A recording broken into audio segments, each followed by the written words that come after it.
Today, we will discuss cell cycle, cell division and reproduction, which are the fundamental process of life and important for UPSC. Now, all the cells have DNA. This DNA is a large molecule, approximately of 2.2 meters. So, to fit into the tiny nucleus, it is present in the condensed form, and this is known as chromatin. Then, during the cell division, it is further condensed and coiled to form chromosome. This is a structure of a chromosome. The central joining point is known as centromere,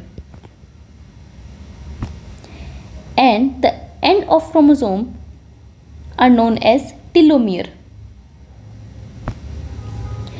This single unit is known as chromatid, and they together are known as sister chromatids.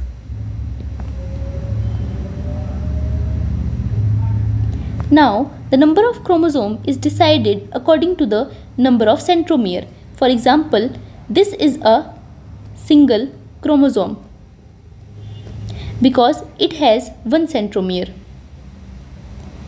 And this is also a single chromosome because it also has one centromere.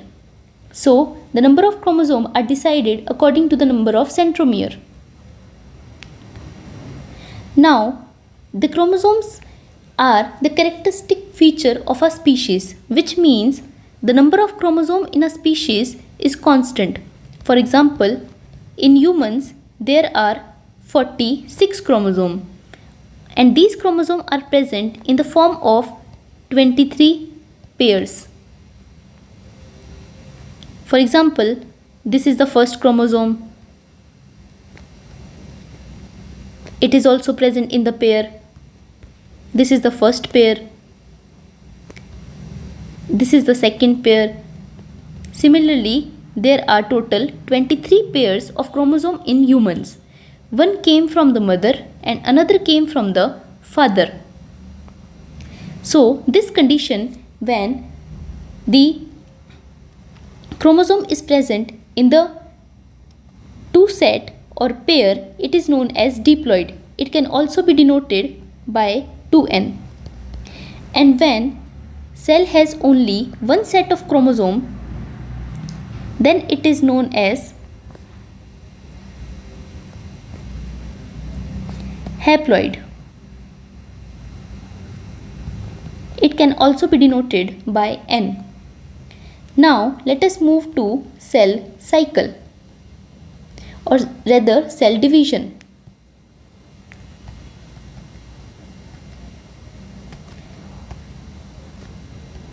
Cell division occur for two processes. One is growth and another is reproduction. As our age increases, the size of our body also increases. How does it happen? It happens because the cell divides and grows into two cells. This is known as growth, and when male and female gametes are fused together and they form the infant, it is known as reproduction. The cell which performs the function of reproduction are known as germ cells. It is known as ovum in female and sperm in male. So वो cells जिनसे reproduction का process होता है उसे हम कहेंगे germ cells, and these are two types of cell. In female they are known as ovum, and in the male they are known as sperms. They are known as germ cells or germinal cells. And all the other cells of our body except the germ cells, which means ovum and sperm, are known as somatic cells. So all the cells of our body except the germ cells are known as somatic cell. These somatic cells participate in the process of growth, and these germ cells participate in the process of reproduction. So the somatic cell divide by the process called mitosis, and the germ cells divide by the process called meiosis. We don't need to go into detail. In mitosis, the cell which is going to divide is known as parent cell. It has a nucleus which contains the chromosome and genetic material. It divides into two cells.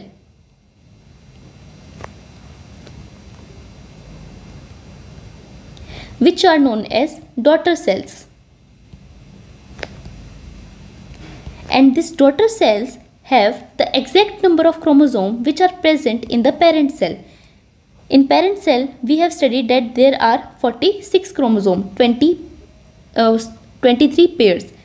Similarly, in the daughter cell, 46 chromosomes are present, which means daughter cells are also diploid.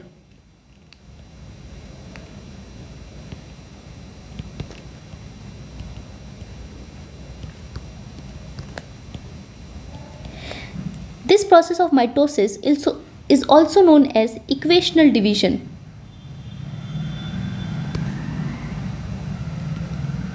Equational division मतलब कि जो parent के अंदर जितने number of chromosome होंगे उतने ही daughter cells के अंदर प्रेजेंट होंगे. So it is known as equational division. What happens in the parent cell? First of all, the chromosome divide and form another two sets of chromosome, which means सबसे पहले chromosome का duplication होगा और फिर ये cell है वो दो में डिवाइड हो जाएगी, और जो दो क्रोमोसोम के सेट हैं वो यहाँ चले जाएंगे और दो क्रोमोसोम के सेट हैं वो दूसरे सेल के अंदर चले जाएंगे. सो two daughter cells are formed which has the same number of chromosomes which are present in the parent cell. How it is possible? Because the parent chromosome or genetic material duplicates. It forms twice of it which are present earlier. Now in the meiosis. Meiosis has two stages, meiosis 1 and meiosis 2.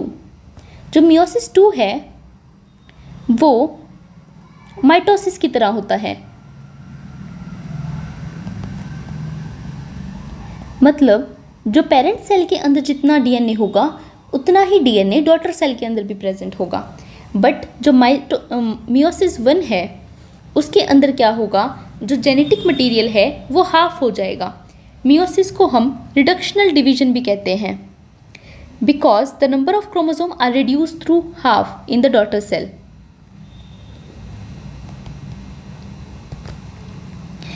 In meiosis, the one parent cell divide into two daughter cell. Rather in meiosis 1, meiosis के first stage के अंदर एक जो parent cell है वो दो daughter cells बना लेगा. बट इसमें डिफरेंस क्या होता है माइटोसिस से, कि जो पेरेंट सेल के अंदर जो क्रोमोसोम के नंबर होते हैं वो 2n होते हैं 46. But in the daughter cell half number of chromosomes are present, which means the daughter cells are haploid, means only 23 chromosomes are present. Now after the meiosis 1, meiosis 2 takes place, in which the two cells which were earlier formed by meiosis 1 further goes into cell division and forms two cells each,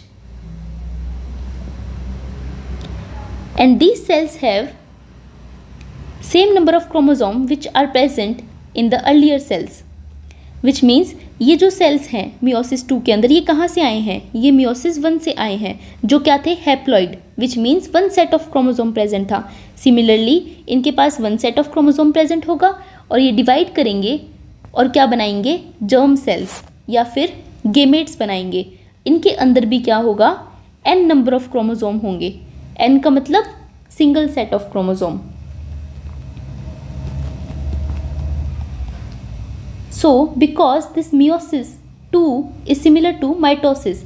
It has same number of chromosome in the parent cell and daughter cell.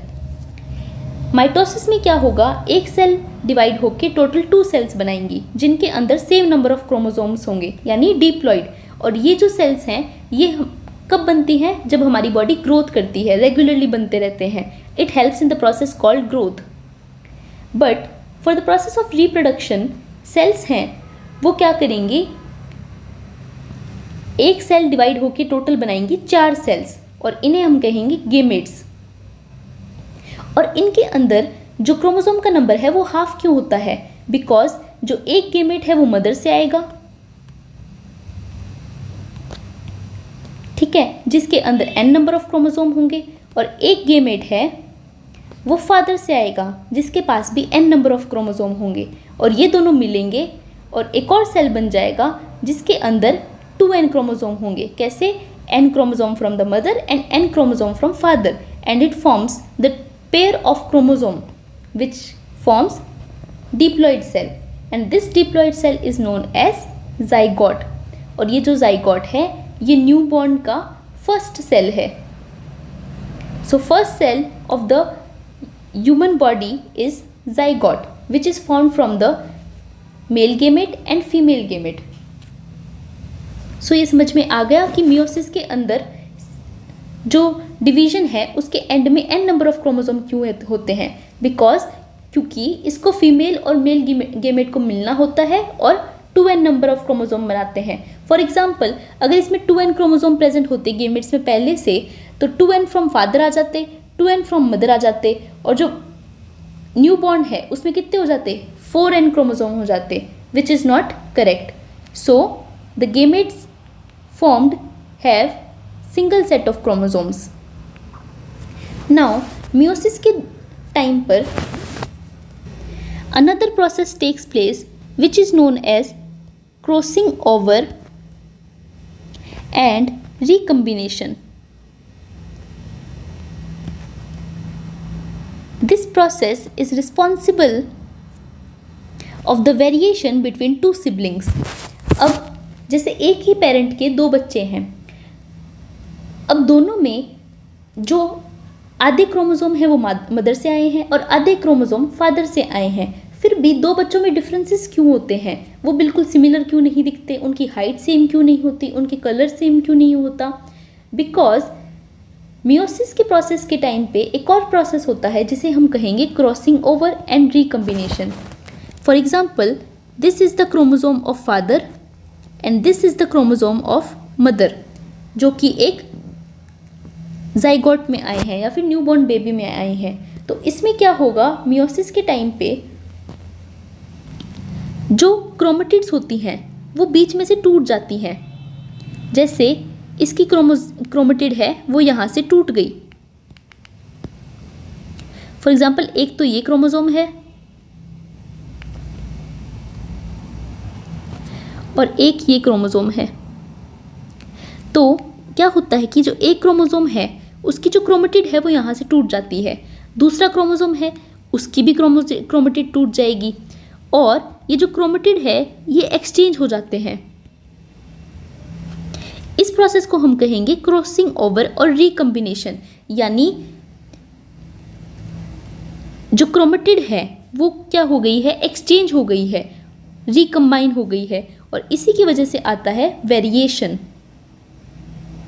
which means differences। और ये जो recombination का process है ये कहीं पे भी कैसे भी हो सकता है, ये क्रोमेटिड भी टूट सकती है, इतना पोर्शन भी टूट सकता है। इसीलिए जो 2 सिबलिंग्स हैं वो बिल्कुल सेम नहीं होते, उनके कुछ फीचर्स तो सेम होंगे और कुछ हैं वो अलग होंगे because of crossing over and recombination. Now reproduction. In reproduction male से आएगा मेल गेमेट जिसे हम कहेंगे sperm, and from female comes the gamete which is known as ovum. These two have a single set of chromosome and they combine to form the cell called zygote, it is the first cell of newborn. Then this zygote undergoes further growth. From one cell it forms two cells, from 2 to 4, 4 to 8, 8 to 16, and thus it continues to grow and develop into a complete organism. And the process from which sperms and ovum combine to form zygote is known as fertilization. ये जो fertilisation है ये होता है female की body के अंदर इन fallopian tubes. So naturally this process takes place in the fallopian tube of female, and this is known as in vivo process. And now because of the advanced technology we can combine the two gametes, sperm and ovum, in the lab, and this process is known as in vitro fertilization. In vitro fertilization, which means lab के अंदर sperm और ovum को fuse कराया जाएगा और उससे zygote develop कराया जाएगा, और ये प्रोसेस को कहेंगे हम इन विट्रो फर्टिलाइजेशन. आपने सुना होगा test tube baby. What is a test tube baby? यही टेस्ट ट्यूब बेबी होता है कि जब स्पर्म को और ओवम को टेस्ट ट्यूब के अंदर लैब में फ्यूज़ करवाया जाता है. नाउ ये एक ओवम है और ये है मेल का स्पर्म. ये जो स्पर्म है उसके ऊपर एक कैप होती है जिसे हम कहेंगे एक्रोजोम, और यहाँ पर होगा उसका न्यूक्लियस, और ये है फीमेल का न्यूक्लियस. सो कंप्लीट स्पर्म है वो फीमेल के ओवम के अंदर एंटर नहीं करता, बस उसका जो न्यूक्लियस है वो फीमेल के अंदर एंटर करेगा. सो ये जो एक्रोजोम की कैप है ये एक्रोसोमल रिएक्शन से हट जाएगी और जो ये न्यूक्लियस है वो फीमेल के सेल के अंदर एंटर कर जाएगा. Now these two nucleus are known as pronucleus. These two pronucleus combine to form a single nucleus and form zygote. अब हमने देखा कि जो मेल है उसका सिर्फ न्यूक्लियस एंटर करता है फीमेल के सेल के अंदर. सो सेल किसका है? फीमेल का. इसका मतलब जो बाकी ऑर्गेनेलीज हैं जैसे कि माइटोकॉन्ड्रिया हो गया, वैक्यूल हो गया, गोल्जी अपैरेटस हो गया, वो बच्चे के अंदर कहाँ से आएगी? वो आएगी फीमेल से, बिकॉज जो सेल है वो किसका है? फीमेल का ही है. मेल ने बस एक न्यूक्लियस का कंट्रीब्यूशन किया है. Now we have studied in the earlier classes that except other from genetic material present in nucleus, genetic material is also present in two organelles, which is mitochondria and another is chloroplast. Chloroplasts are not present in humans or animals, they are present only in plants. So the organelle which contains genetic material or DNA in humans other than nucleus is mitochondria. So genetic material कहाँ कहाँ होगा? एक तो mitochondria में होगा और एक mail और फीमेल न्यूक्लियस में होगा. So this nucleus has the genetic material of both mother and father, but the mitochondria has come from mother. अभी हमने देखा कि जो सेल है वो मदर का होगा और जो सारी ऑर्गेनेलीज हैं वो भी मदर की होगी. So mitochondria is from mother, और माइटोकॉन्ड्रिया के अंदर जो डीएनए होगा वो भी किससे आएगा? मदर से ही आएगा. सो समटाइम्स जो माइटोकॉन्ड्रिया है मदर का वो डिफेक्टिव होता है.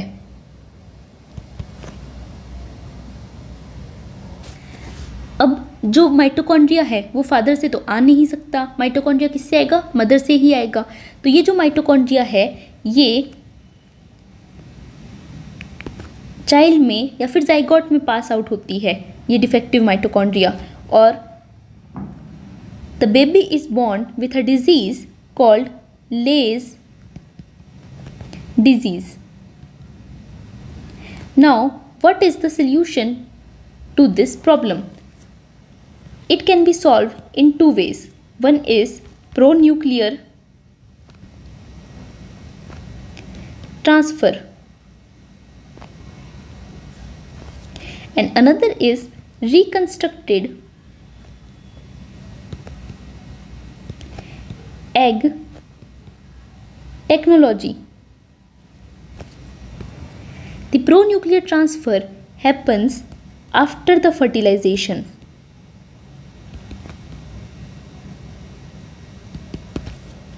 And the reconstructed egg technology is done before the fertilization.